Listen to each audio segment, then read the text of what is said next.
Welcome to Philosophical Entertainment, a podcast where if you're not philosophically entertained, our entertainment is only philosophical. I am Nirakara Vani, and I'll be your host for today's episode. And if you've made it this far through the deep waters of soul contracts, astrological architecture, shadow work, and sacred leadership, I just want to pause and say thank you. Thank you for staying curious. Thank you for feeling into the subtle, for letting your soul take the wheel, even when the road has been mysterious. This is the final chapter in our trilogy with Jeanne Comeau. And as I was editing this last conversation, something washed over me. You know how sometimes when the mind gets quiet, a whisper sneaks through the back door? That's what happened to me. I was trimming filler words, cleaning up the audio, letting her words settle into me, and in that silence, a single word arose: moksha, liberation, the end of the wheel, the soul's final exhale. And I began to understand something I hadn't seen clearly before. We live our lives like skipping stones. Each bounce on the surface of the water feels like a lifetime. Tap, tap, tap, or skip, skip, skip, right? Another moment of contact, another incarnation. From the perspective inside the water, it looks like the stone appears again and again and again. Different names, different faces, but the truth is, it's one motion, one arc, one journey of a soul traveling through time, powered by unresolved energy. And what keeps us skipping? Emotional charge, attachments, longing, proving, fixing, performing, repeating. All the things the ego clings to. Soul contracts aren't always contracts of love. Sometimes they're contracts of unfinished business, a fight that never ended, a grief that never got to cry all the way out, a promise made in trauma that lingers in your bones. And so we skip again. We appear in new lifetimes with familiar souls, playing out the same patterns in different costumes, like actors stuck in rehearsal, trying to finally get the scene right. But what happens when we stop trying? What happens when we stop doing altogether? That's moksha. The stillness beyond the skip. The stone no longer bounces, it simply sinks. Not in defeat, but in peace. Not because the energy ran out, but because the pattern was dissolved.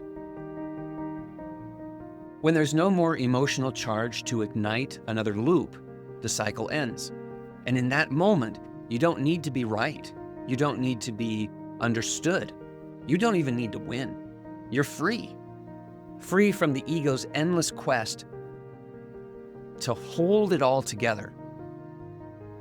In control.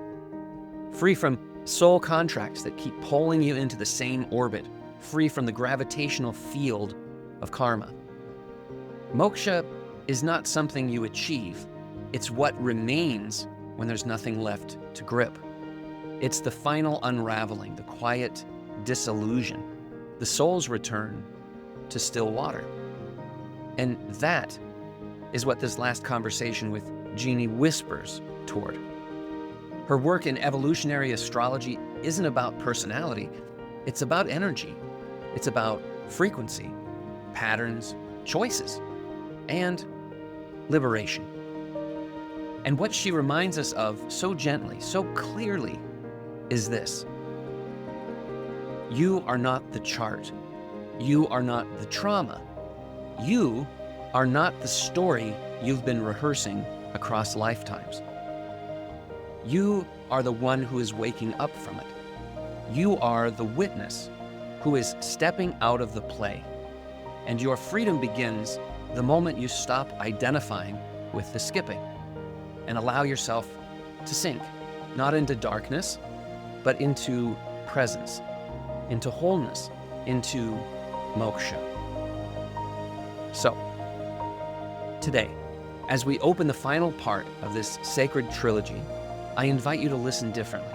Not with the intellect, not even with the heart, but with the part of you that's timeless. The part of you that remembers the skipping and also knows it's time to rest. Inhale, exhale, and let's step together into the stillness that has been waiting for you all along. This is moksha. And this is the final conversation with Jeanne Comeau. Let's dive in.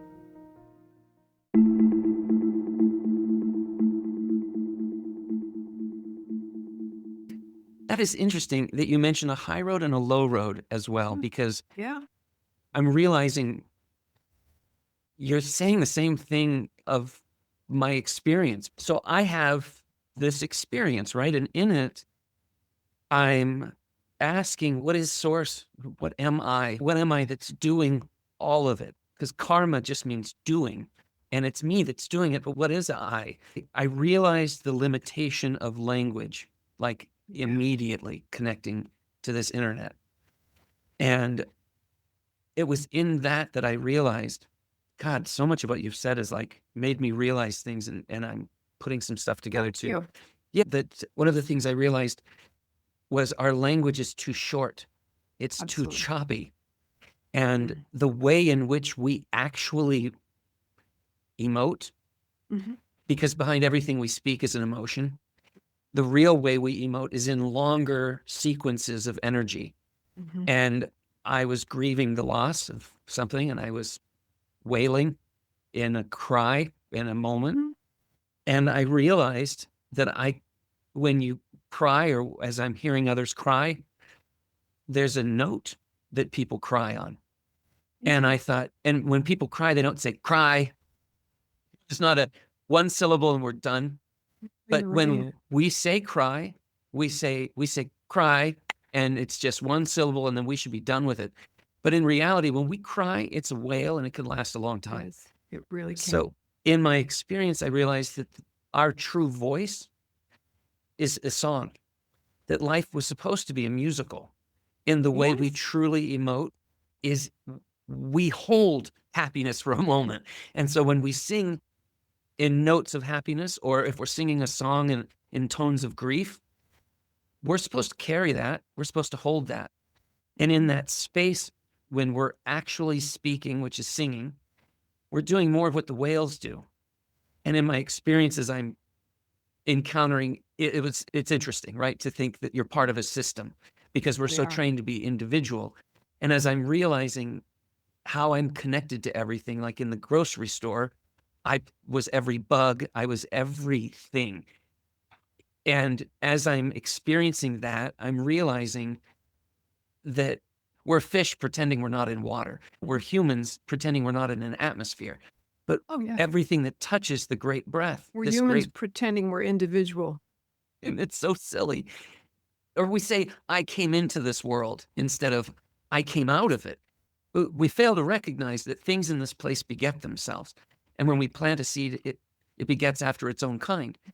And when I had my experience, there was this questioning, what am I?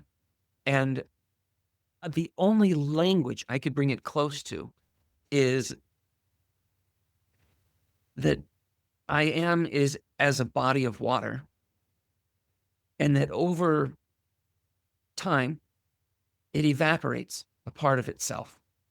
And those vapors go out from it, but eventually will fall back into it in the way water will find itself again.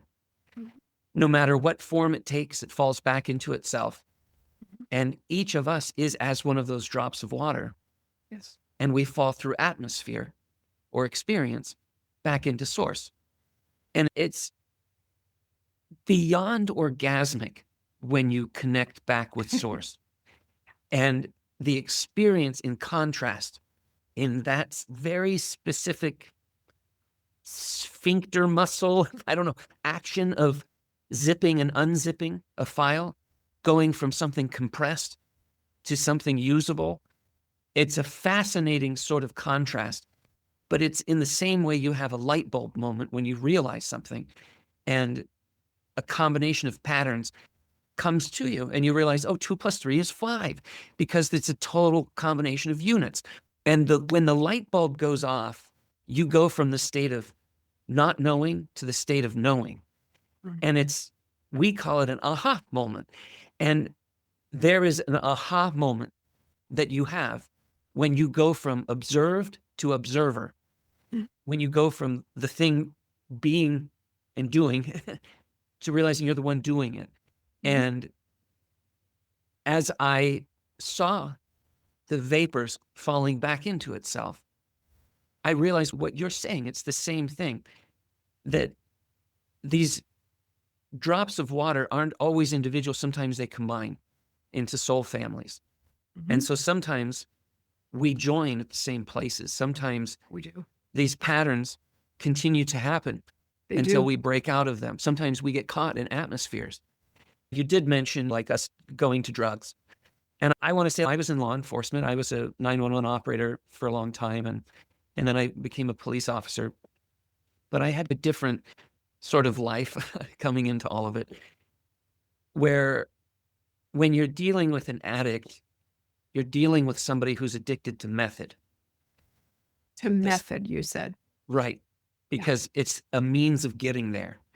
But in the way that they can't see that it's going to produce diminishing returns, some of our leaders can't see that leading with fear is going to produce diminishing returns. Correct. And is equally as toxic as somebody showing up to work high as a kite. Absolutely. Or on method.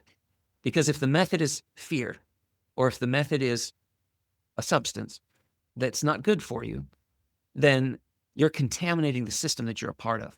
Some of us don't realize that we could become acid rain. We could become toxic ourselves. There are many forms of escapism, and you're absolutely right. Leading from fear is an escapism because anything that takes you outside of who you really are is an escapism. Right. You want to live the illusion because you can't, you're not ready to be who you are. Right. There is a process of getting back in touch with that part of yourself that for whatever reason you denied. What's also interesting, Benny, is everybody does the best they can. Right. Even those that are leading from fear. Somehow they think they're doing the best they can for something or someone, and usually it's themselves first, or they convince themselves that it's their family they're doing it for. But somehow they're all doing the best they can, just not equipped to do anything different yet. That's the interesting thing, is that most people who get addicted to method, they found the method out of desperation. And so whether it was leading with fear, they became desperate at some point and they were grasping for control. So they used a method of fear and it worked. Take a look at the kid that was bullied on the schoolyard and grew up to be a bully. Exactly. His method is, or her method is bullying. Right. That's interesting. And that is a product of the ego. In the same way, the saying goes that if you're the hero long enough, you become the villain. It's because that is the hero's journey. Like if you throw the ball over there, it's going to land over there. If you let the ego respond to trauma, then you're going to end up over there. Time doesn't heal all wounds. No. Otherwise, the oldest of us would be the most healed. It absolutely does not. The story where one of the things I would think that people fear is becoming an angry older person. When I had my experience, right, we have these drops of water coming back, but they have to obey the atmosphere, which is the cosmos, and everything from solar winds and radiation to, a star imploding, millions of light years away. All of it is the system that we're passing through. And so this is wild if you just keep zooming out and out and out. It becomes more abstract. People say, how does it work? How could it work? How does it work? I've gone looking for that answer. You're going to read Know Your Stars, my thesis, that might lend some. Yeah. It'll lend a lot of information for you. It's energy. How else to say? That it's we're just witnessing energy at a certain zoom level. The fact that we are 0.001% matter. We are electric energy beings. To think that energy doesn't influence us doesn't make sense to me, Right. because we're energetic beings. Right. To think that the planets, as they go around the sun and move in and out and interact with the energies that we were infused with when we entered life, isn't a far stretch for me at all. But the skeptics of astrology, those individuals, I was just listening to a very well-known archetypal astrologer, Lawrence Hillman, and he was talking about the skeptics, and he's met with many of them. And when he's done meeting with them, they walk away in disbelief. Because he can explain to them what their energies are, what patterns have existed in their life. Not that the house was yellow or white, Right. how things have played out in life. Everything is emotion, so we can tie into that. We can understand that. And so what is emotion? What trips our emotion? We hurt. We want love, and we feel pain. We'll do anything to make the pain go away. Right. We'll even Keep do going cocaine. I like cupcakes. No, That's another one too. that works Yeah. for me. The attachments are endless. They are, but it really is just energy.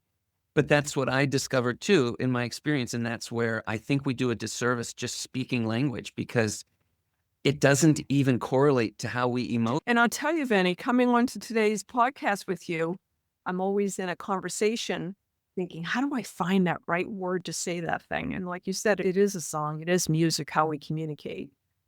But then people hear words differently. True. Different words mean different things to them. That is interesting, because the only way in which we can communicate is by utilizing common party terms. They have to know the same thing. So if I say shark and they've never seen a shark, trying to describe a shark to somebody does it a disservice, because it will never put in their minds what a shark is until they've seen and they've experienced it. And so there is this sort of experiential, relational connections that we can have. And it is difficult when you have sort of lost your virginity to an idea that somebody else hasn't. And for you to try to explain to the rest of the nerds in the clubhouse, like, hey guys, it's more like this. It's really difficult because, again, there's going to be a gap. And I find that, like, working in technology, for instance, is what I'm doing now, that the more I can take a complex idea and make it usable information, the more people find me a resource. And it's when we're having these sort of cosmic conversations or contemplating the cosmos, and then try to bring that into sort of a day-to-day usable tool. It's hard. It is difficult, because it's hard when we're when we might find ourselves in a society where this sort of alpha male stoicism has permeated to, like, toxic levels. It's hard. There are some smells you can't get nose blind to. There are certain behaviors that make people present on scenes smelling like a frown. And it's hard to share with people that we need to be vulnerable and we need to be honest and authentic. It's really difficult to find ways to get people to let go. It is. That reminds me of when I was starting my business. My real goal is to influence mainstream.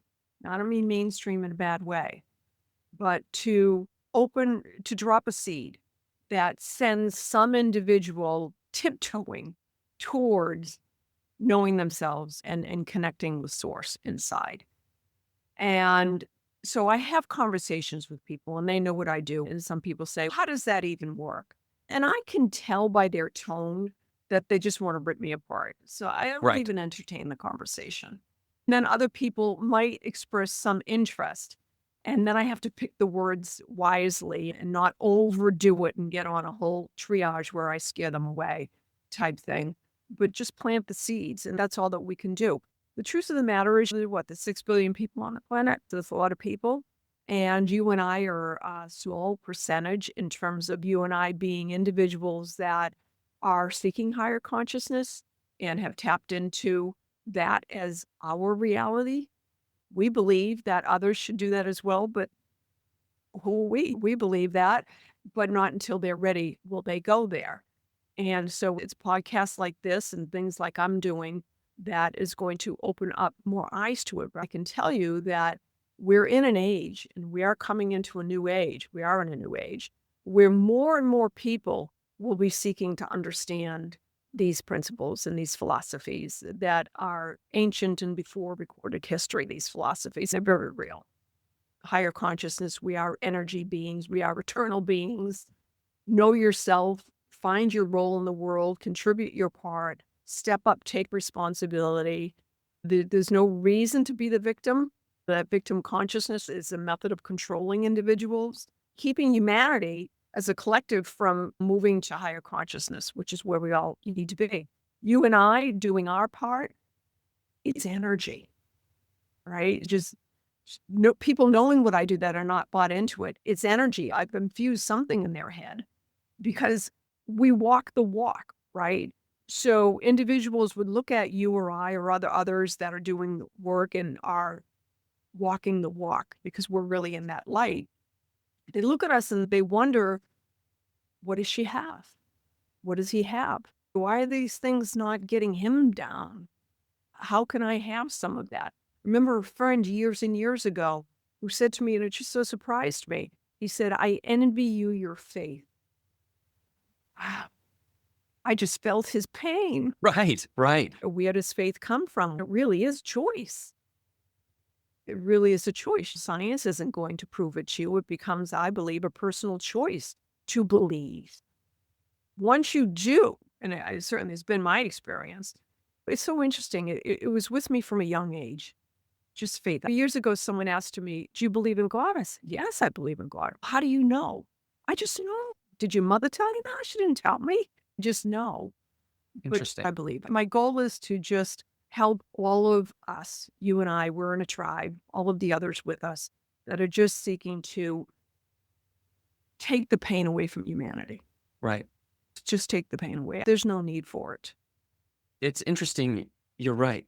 It's a byproduct of incorrect thinking. It's like what you're saying there when you're saying that you have a choice. In the same way, what you're saying is that you grant all authorities. If you grant an authority to a religion and ascribe to it, then you're allowing it to catch you in its net. But if you don't speak that language and you've never heard of it, then the net of that religion didn't catch me. Right. So if you make the choice, which is, it's really interesting. I was reading the Yoga Sutras, and I could probably pull it up, but there's a part in there where it's essentially talking about ways to center. And it's saying that there are different types, and there are different types that need to have it all to realize that they didn't need it all. Then there are types that are born with it. There are types that have to find it. Regardless, we all will find it because all drops return to the ocean. Yes. And we will all return back to source. All return back. I love that you say it's all energy. I'm trying to find a different way to skin that, but it's true. I can think of different ways to say it, but it's probably the closest in our There's lives. even some scientific ways to see that, right? Carillion photography. It's a certain camera lens that when you photograph a plant, you actually see the energy coming Oh, from it. interesting. So Carillion photography, you see the energy of things. You go stand next to a tree and feel the energy of it. And then remember the trees in the Wizard of Oz that started smacking the scarecrow for picking the apples, right? Because they're sentient. They are alive. So that is energy.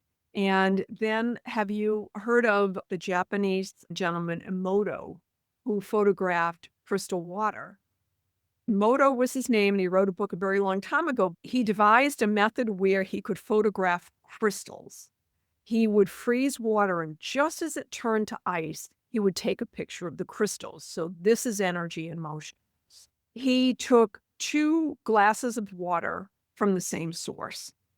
On one glass, he wrote the word love. On one glass, he wrote hate.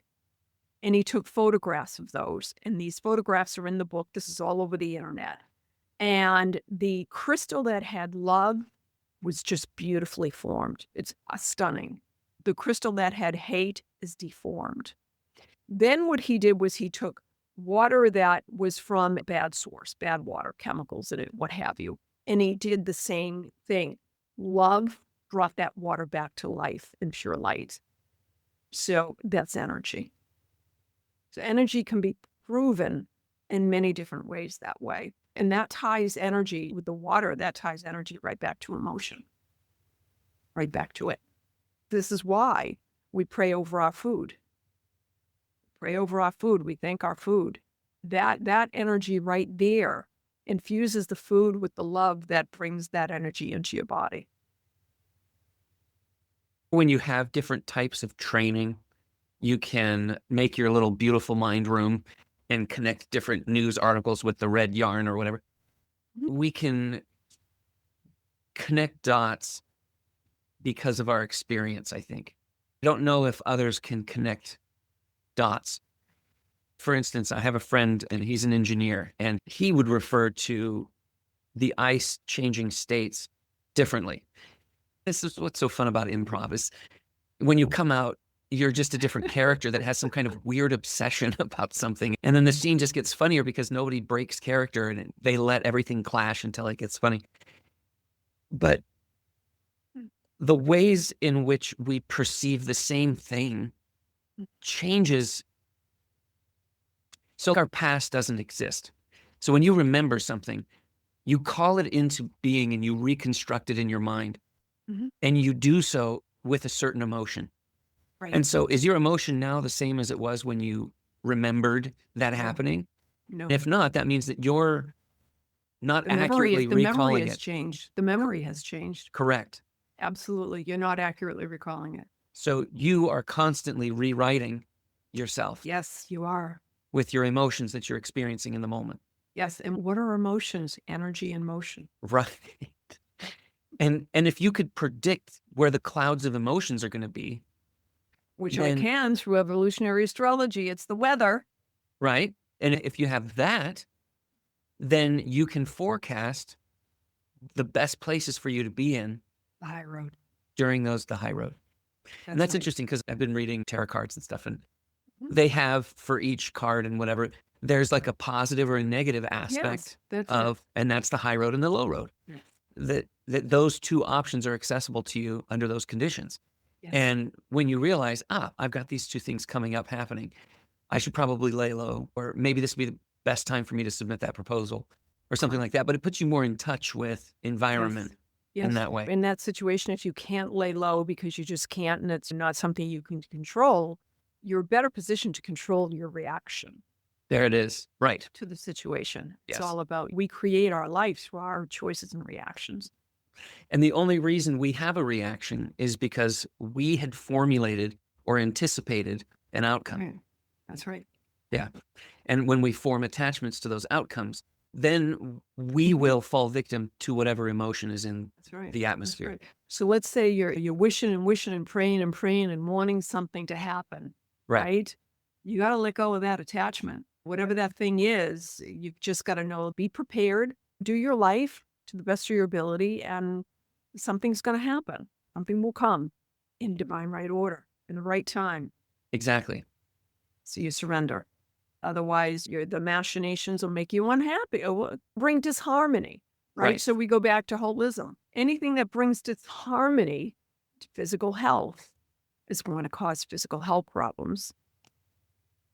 Emotions really, the disease is the result of the emotions. The emotions Oh, create the interesting. disease. Interesting. You'll read about that in my papers. The emotion Okay. creates the disease, and because it causes disharmony. So if we go back to the fact that we are 99.99% energy, everything is just energy moving, right? So Right. emotion comes in and creates a stiffness, creates a Yeah. blockage. It stops the flow of the energy. Why do diseases show up in different parts of the body? It depends Hmm. on what the emotion is. It's simply amazing. I'll Yeah, just say that's that. fascinating because I was going through the yoga instructor program and I'm to a point where I didn't feel like was ready to be like a reputable yoga instructor for Yeah. somebody. It's like, oh, for a hot minute, I went and I hired a personal trainer to kind of help me out. And for different reasons. So growing up, we were homeless a lot. And my parents, again, the Mormonism thing, they kind of swung one way and they thought the world was Yeah. ending in the 80s. And so they Mhm. took all of their kids out of public school. So I never went to school. So I had to take adult literacy classes in my 20s. Like I had to come in the back door and learn how to like read and write. And What a journey. so it's been wild, right? Yeah, that's wild. So I hired a personal trainer to help me because I would work out too much. And I needed somebody to help me tell me to stop. I'm struggling with recalibrating because I've been making up for lost time, like Uh-huh. trying to get the bachelor's, get the, doing the master's, whatever. Yeah. And so he was really helpful. But regardless, in this process, as I'm hearing you speak and I'm reflecting myself, if we have a way to read pattern that can reveal to us, is there a way that we need to skin it to appeal to an ego in the same way like the Mormon church has a whole marketing department? Mhm. And Yeah, the ego always wants to know what's in it for me if I take that high road. right. And that's Yeah. I think a lot of religions do that. I think that's what Mhm. how Mhm. religions take spirituality Mhm. and turn it into something that you could do that with. Mhm. Because then the net is cast with the question, are you happy? You could be Mhm. happier, right? If you believed in Mhm. Jesus, what I saw for their future. And it's obvious what comes in their future to me. But I don't want to Mhm. tell them because it's not them that's asking. I am isn't asking. An ego is asking that Mhm. Mhm. because an ego wants one up on something Mhm. else, on someone Mhm. else. They want an advantage. Mhm. And that isn't the purpose of knowing how you die. The Mhm. purpose is knowing you die and accepting it and falling into Right. death with some Right. grace and dignity Yes. instead of acting like you're going to outsmart something. And so That's it's interesting. fascinating that when you really think about it, all the answers are already here for us. Yes, they are. We just All need to the pay answers are attention. right. They're right inside of everybody. There's no answers out there. I don't have the answers. I'll be the first one to tell my clients, I don't have the answers. You have the answers. I will help Right. you mine for them. I will expose everything I can to you, but you have the answers. I don't have your answers. That's And interesting. and that's hard for some clients because some clients want me to just, oh, you're my life coach. Tell me how to live life. Right. That's not my role. I can give you all the tools, I can help guide you, but you'll make your choices. And in terms of what is the history of your 10-year future, you hold the answers. I was talking with Jerry. We were having a discussion and we fell into this sort of conversation where I was wondering, has there always been somebody awake at all times in society, in human history? Is the awakened individual an Interesting. archetype? And I believe it is. I think, yeah, we were discussing Yeah. that or does this archetype arise as like the Donald Trump types arise in societies and everything? Or, you know what I mean? Because a buyer and a seller arise mutually. Mm. And when a society rises, it has to fall. I'll give you an example. Okay, so now we're going to go real big. Yeah, Have you ever heard of a yuga, Y-U-G-A? I don't believe so. So a yuga is a period of time. Think of it like an epic. a big period of time, 25,000 years of time. It's called a yuga, and this comes to us from the ancient Indian writings, the yuga. And these ancient Indian writings name the yugas, and the yugas repeat. So just like you have an astrology chart, and there are certain planets that, so for example, Neptune entered Aries, it will be there for 14 years. So that's an epoch of time as well, much shorter than a yuga. So the yugas are real. They've been influencing the planet and the universe, but it's Earth-based, these yugas. But they've been influencing the planet since long before recorded history. And if any of us believe that Mesopotamia was the first ancient civilization on the planet, you're going to be opened up to some new findings. That's not the truth. And it goes way back, and it's all buried under the waters and under the earth and volcanoes and many, many things. So yugas are very long periods of time. We just left what's called the Kali Yuga. It just ended March 21st. So Vani, this is an amazing period of time for us all to be here because the Yuga just ended. And it was the Kali Yuga. Kali meaning the Dark Ages. The Dark Ages. We just exited the Dark Ages. What comes after the Dark Ages? It's a period of enlightenment, Renaissance. We're just coming into it now. Our role here in dropping seeds and helping humanity raise their consciousness is part of that period in time. We're here for a reason. And so when we talk about enlightened individuals coming at points in time, yes, Jesus came, enlightened individual. We got the yugas. We understand that. We just left the Kali. I forget the name of the new one, but we're tiptoeing into it right now. The other bigger thing that's happened is we're in or entering. This is it, the age of Aquarius. Okay. So some people remember the fifth dimension. This is the dawning of the age of Aquarius. Great song. One of my favorites. Don't tempt me. I will sing. Yeah. But we have entered it. And some people say it was a couple of years ago it started. Actually, December 21st, 2021, I believe is the date. But the age of Aquarius that we're now coming into was preceded by the age of Pisces. Pisces is the fish. Now, Jesus was the fisherman. So there's a lot of tie between the Bible and astrology. Even though the church wants to say astrology is demons, it's got all sorts of scripture that'll lead you there. There are other philosophers and scholars that I've listened to that can tie the astrology right to the biblical stories. And so, but Jesus came in and he was the fisherman and he ushered in the age of Pisces.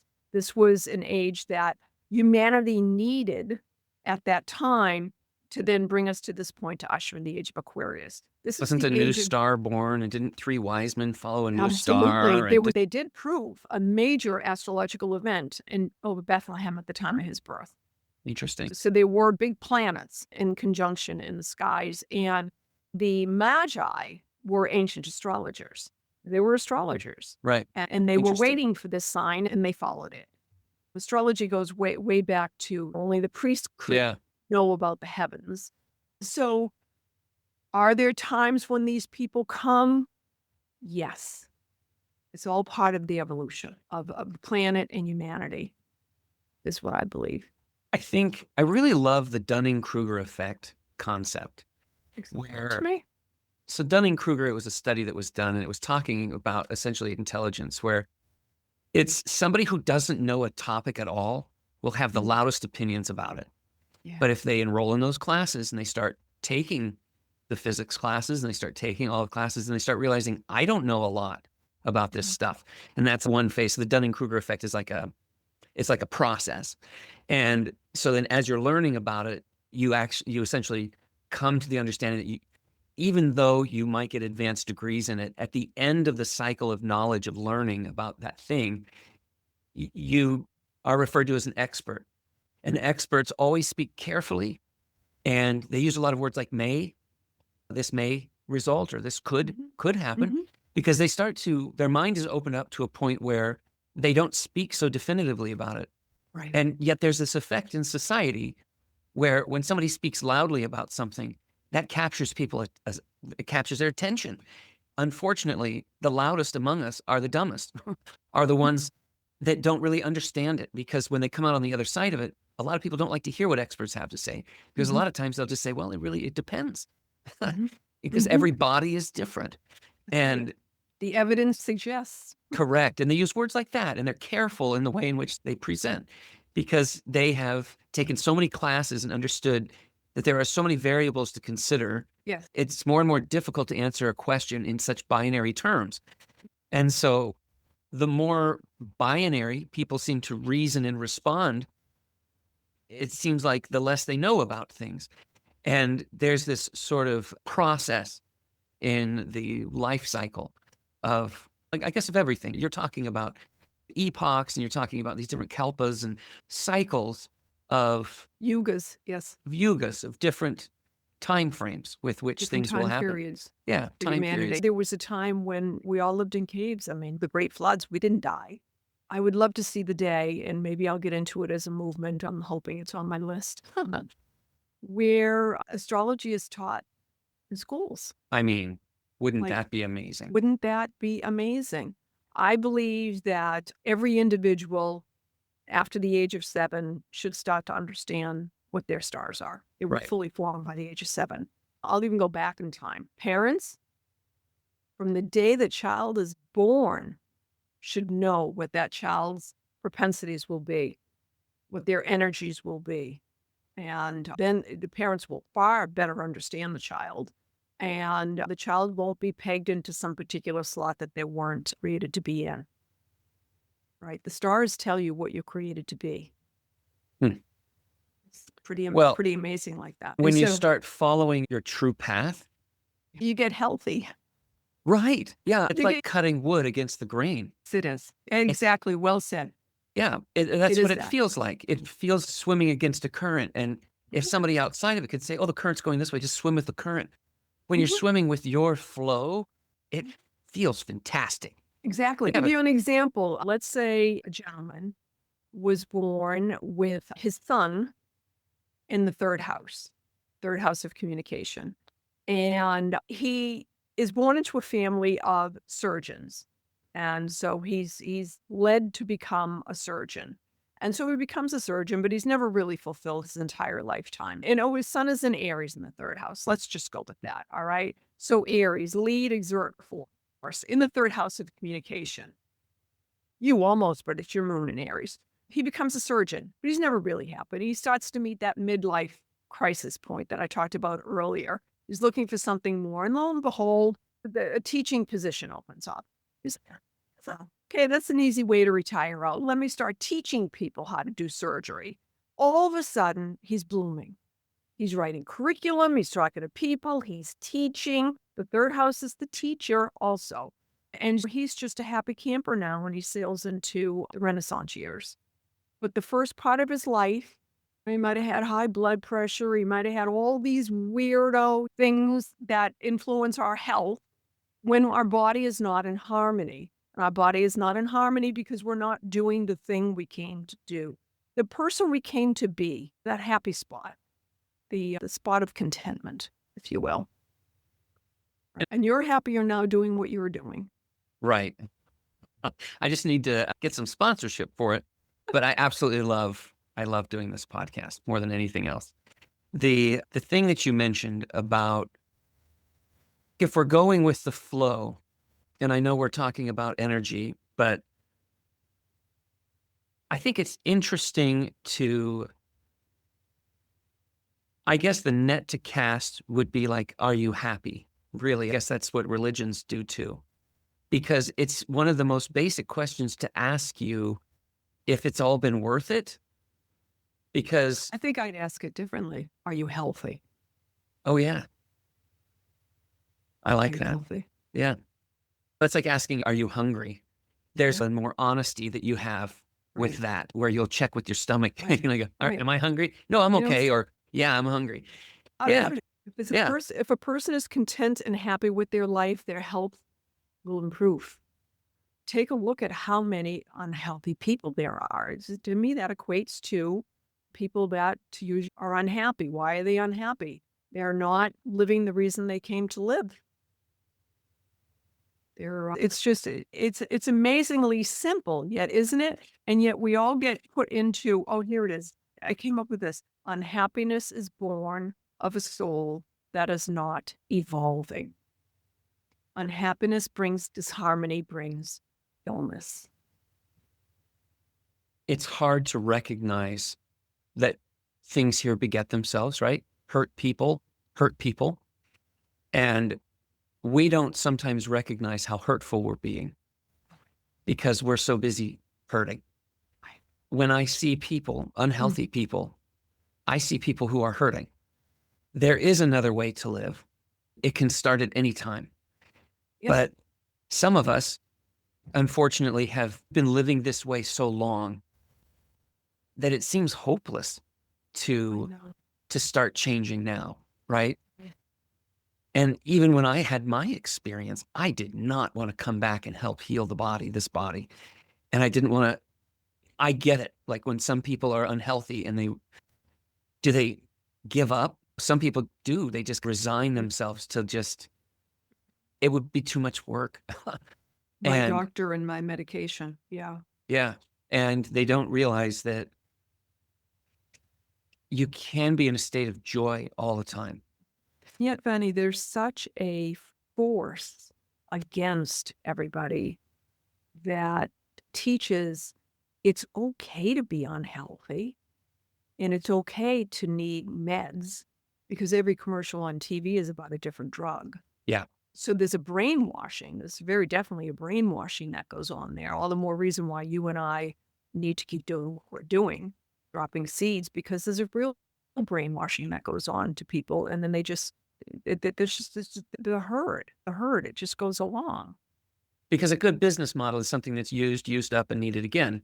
These markets, they're not running those ads for free. They benefit from your pain. There is an encouragement to get people addicted to method because method is something temporary. Right. And the fix is, the hard part is that some people actually are requiring so much healing that they actually need to leave society for a while and go to a place where they can heal. Then they can find themselves again and then come back to society. And that happens. It's hard for us. We don't have facilities that can accommodate and be healing facilities for people to do that. Like the ultra rich celebrities, they go to retreats or something in these dry houses for celebrities, but right. Not everybody can afford that. I know I was with an ex and we were trying to make things work, and I paid for us. We went to Mexico and we did a week-long yoga, spiritual ayahuasca kind of week-long thing. Oh, wow. But when it wasn't ayahuasca, but it was like that. It was Like psilocybin mushrooms. Yeah. Yeah. And the interesting part about that is whenever you connect with source, it's always very individual. And I know in large measure, I was trying to wake her up because she was all ego, and it's just get out of yourself and just be a real person. And I was hoping that could wake her up. She's on a different spiritual journey than my own. We're meeting with the spiritual indigenous leader there in Mexico and stuff, and we're doing all the ceremonies. And when I take psilocybin mushrooms, I'm largely I've never still taken them, so I don't know what the interested. experience is. Because I know if you take ayahuasca, or if you take like a different gateway to source, Yeah. it pulls you into its perspective. And Interesting. Okay. because it reached enlightenment its way. So when you contact it, it pulls you into its current and shows you how to reach source its way. So like if you do ayahuasca, it's a woman. It's a feminine energy, 100%. And all she wants to do is make the planet green. So after you do ayahuasca, you feel called to, because you start resonating with her perspective, you feel called to make the planet green. You want to get rid of all this oil crap and everything. You just want everything just back to nature. But psilocybin mushrooms, different kind of experience. Connects you to source, does the whole thing, but it does it in a way through the mushrooms. And mushroom spores connect everything. So Yes, they do. it is an entire layer of reality that surrounds this planet. When you connect with that, it takes you to source through its very fun little journey. And it's a fun way to connect. Is it fun? I felt the same when I took them as I do with you now. Huh. And I could see the colors. If you let yourself fall into it. Not like a bad acid trip that I heard about in the 60s. No. So whenever you do any kind of psychedelics, it's all about set and setting. Correct. So if you and I were to do it together, if I wouldn't do any of it, I would be your anchor in this reality for you. And I would provide care for your body as you had an experience. And I would ensure that you and I would be in environments that will create realities for you. It does a thing where you can fall into something endlessly. So it helps you to stop time. And so you can ponder one concept and then fall into it forever. Wow. And it's beautiful because as you fall into it, it plays with you and you see the this for that and this for that. So it rocks you through the shifting changes in patterns of reality. And so it can help you to see things that you've trained yourself to unsee, but that's always been there. And so a bird will fly by and you will see the rainbow of energy behind the bird. You will see how it... See, that's energy. Yeah, so I try not to talk too much in the energy realm because I totally get it. When it moves through space, we don't see, like, you could ask yourself, do fish see water? Like, we don't see the air, but it is seeable. And as a bird cuts through it, if you had the eye trained to see it, you would see the ripples in the air that it left as it went by, and it looks like magic. And so the mushrooms help you to see everything as it really is. So you see energy everywhere, and you see how patterns make everything. So you see all the geometric shapes if you want to fall into it or whatever. But it's a delightful invitation to source. So doing this, and she doesn't wake up.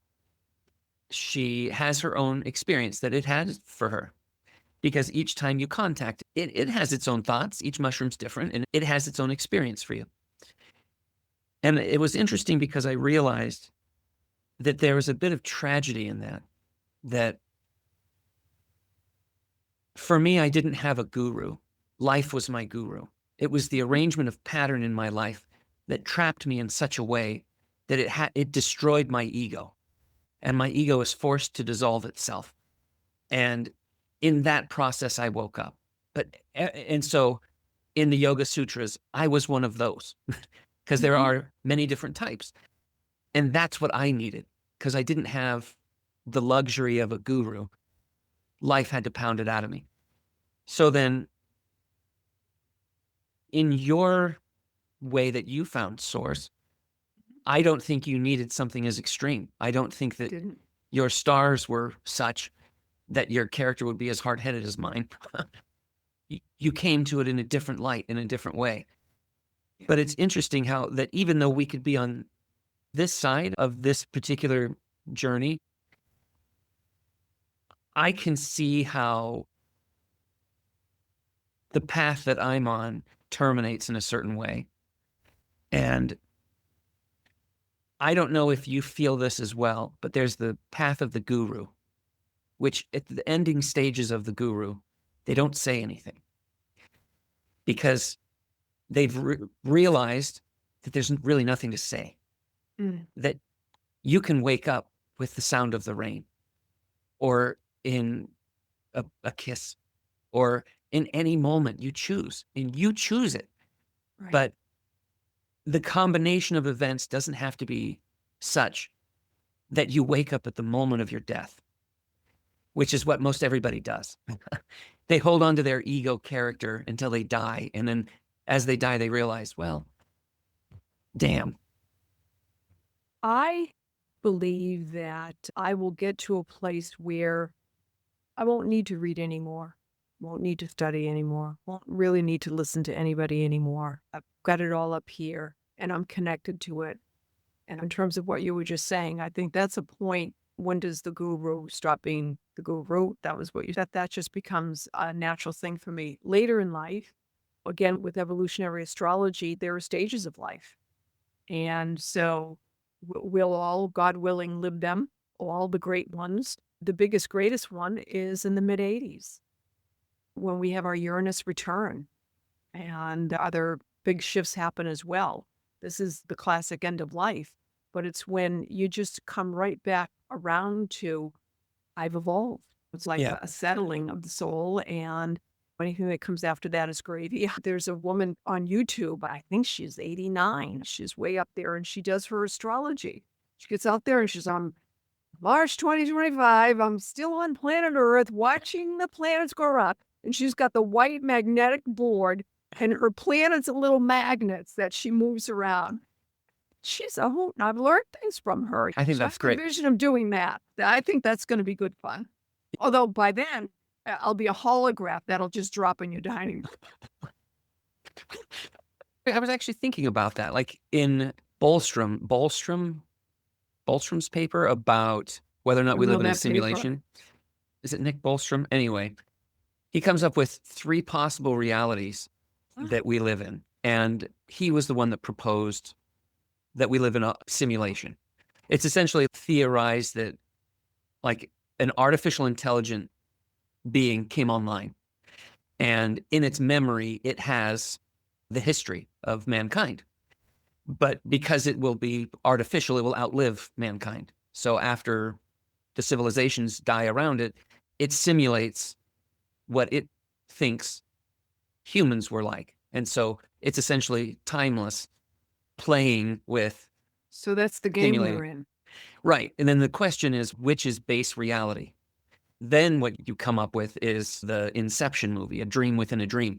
So then could it be possible that the artificial intelligent being creates an environment that becomes self-aware that then creates artificial intelligence?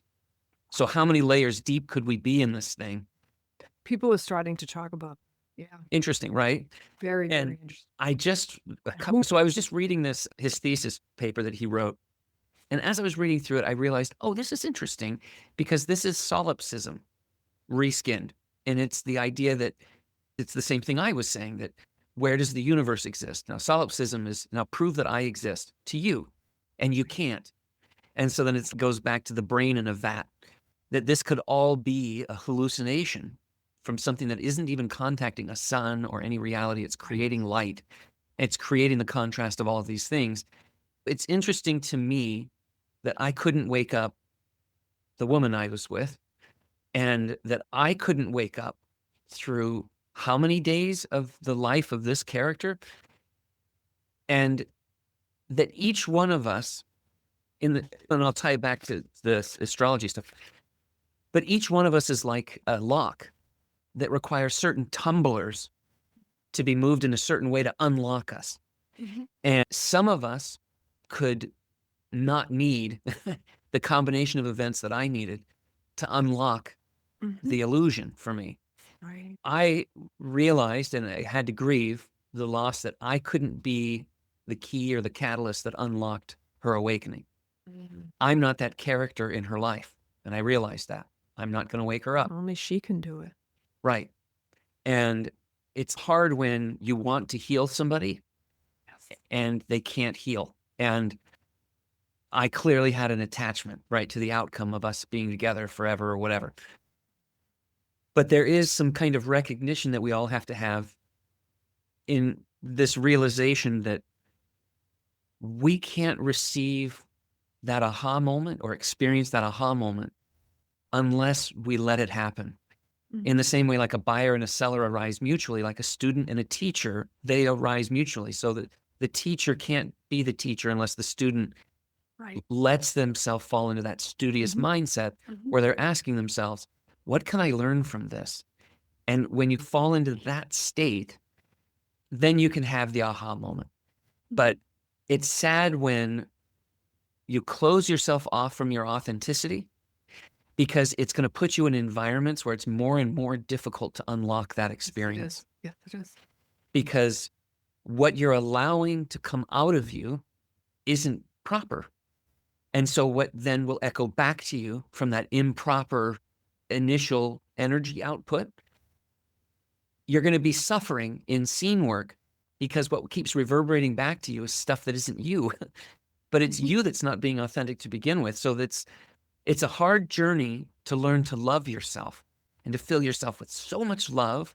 Takes a And lot of courage.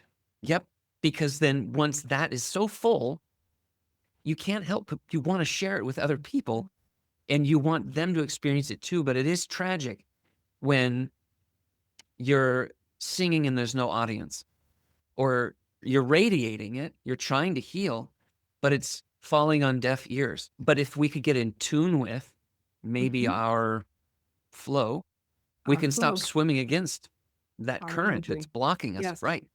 To what Jerry was saying earlier, and more faith in the power of surrender. Yeah. Trust what is. The most empowering thing an individual can do is know who they are. What makes you tick? What makes you tick? Because then you're not putting on them motivators. Instead, you're asking them what their drivers are. Right. And what's so interesting is so many people look to their friends or their partners to understand who they are. And that's not going to get you there. That's It's true. not going to get you there because they're telling you who you are, which is not who you are, through the lens of how they see you and all their crap. We certainly don't want to do that. But people don't know. Right. People don't know. So my message to everybody is astrology is not pseudoscience. It's not a parlor game. It's not voodoo. It's a very real science. And in ancient times, it was a science. Astronomy and astrology were taught together in the schools of the ancient civilizations. And it's as things started coming up that astrology started going underground, and probably as a method of controlling people. And the Yeah. religions took over. The Bible writes some interesting passages about astrology. You're calling in the dark forces if you talk to astrology. And yet some of the greatest minds in all time were astrologers. Galileo was an astrologer. They put him in jail for it. Pyrrhus, the mathematician, was an astrologer.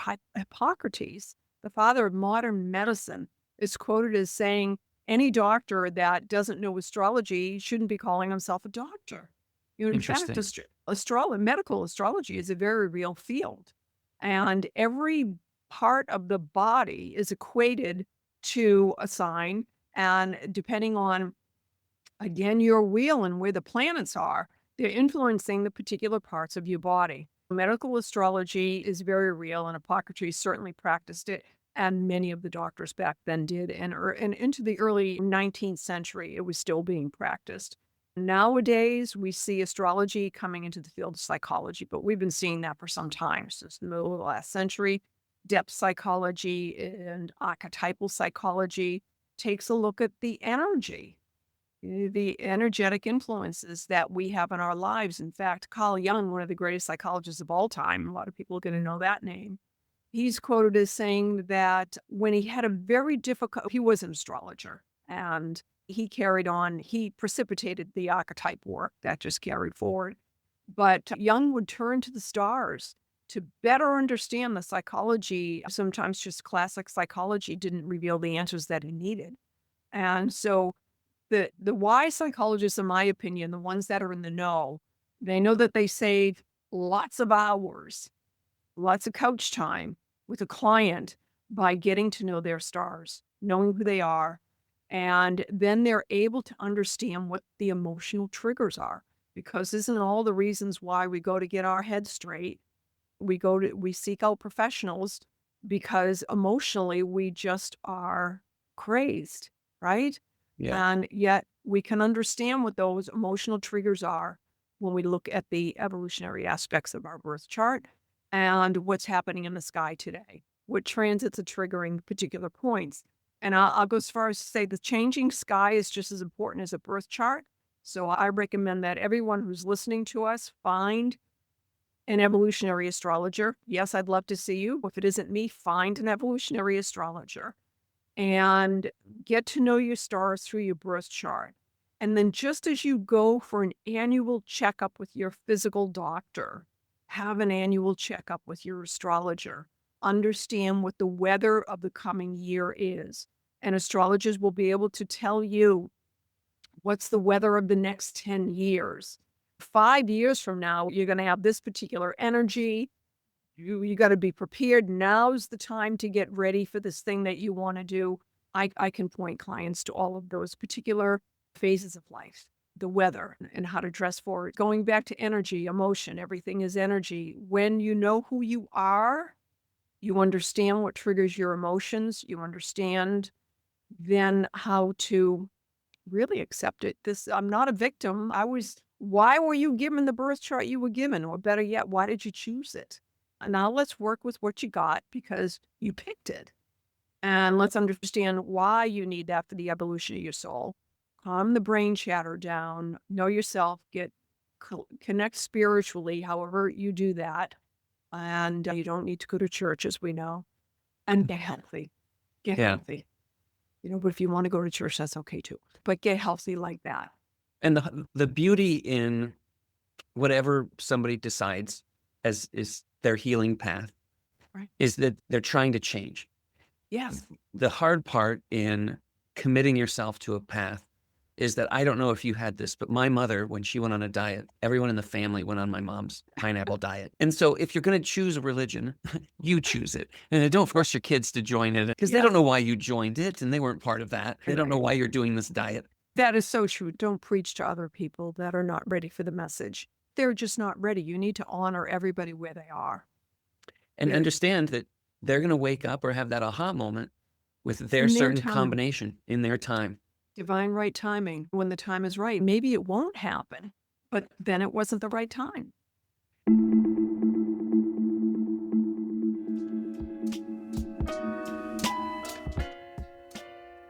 As we bring this conversation with Jeanne, and really this whole trilogy to a close, I feel a kind of resonance.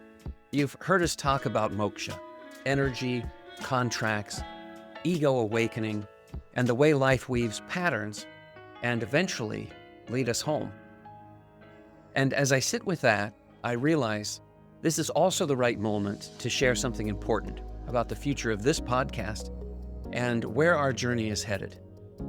Together with Jeanne and others in this soul tribe, we've founded a nonprofit called Antara Pathways, Inc., located online at www.antarapathways.org. Antara means inner, the space within, the passageway into healing. Through Antara Pathways, our mission is to support those facing major life transitions, end-of-life care, trauma, crisis, and the kinds of ego disillusions that can feel terrifying, but ultimately lead to liberation. We are building a framework of guidance, compassion, and presence, helping people reframe their suffering and learn how to accept what is. At this time, I've chosen to step fully into a master's program. This decision comes from the same place, to prepare myself with the structure and the stability that will allow me to sustain this work for years to come. Between launching a nonprofit, pursuing a degree, and trying to plant seeds of real change, my attention is being pulled in many directions. That means, for now, philosophical entertainment as you've known it, it will be paused, or pausing. Season 4 comes to a close here. But this is not the end.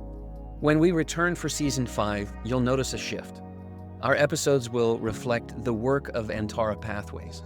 They'll focus on end-of-life transitions, on healing in the midst of trauma, on reframing the ego's illusions, and on learning to meet death and life with grace. I can't give you a timeline for when that new season will begin. The truth is, our resources are minimal, and I'm carrying a lot of this work myself.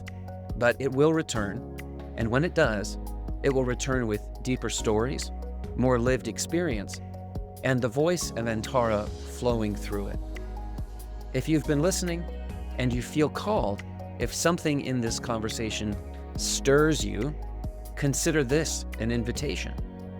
We need help. We need supporters, collaborators, volunteers, people who want to see this mission grow. If you'd like to be part of what we're building here, reach out. Your presence could make the difference in bringing Antara's vision to life. So for now, I want to thank you for listening, for supporting, for walking with me through these explorations of philosophy, energy, and consciousness. Every download, every share, every moment you've spent here, it matters. This is not goodbye. It is a pause, a breath, a turning of the page. Season 4 of Philosophical Entertainment ends here. Season 5 will begin with Antara Pathways. Until then, take care of yourself and love without delay.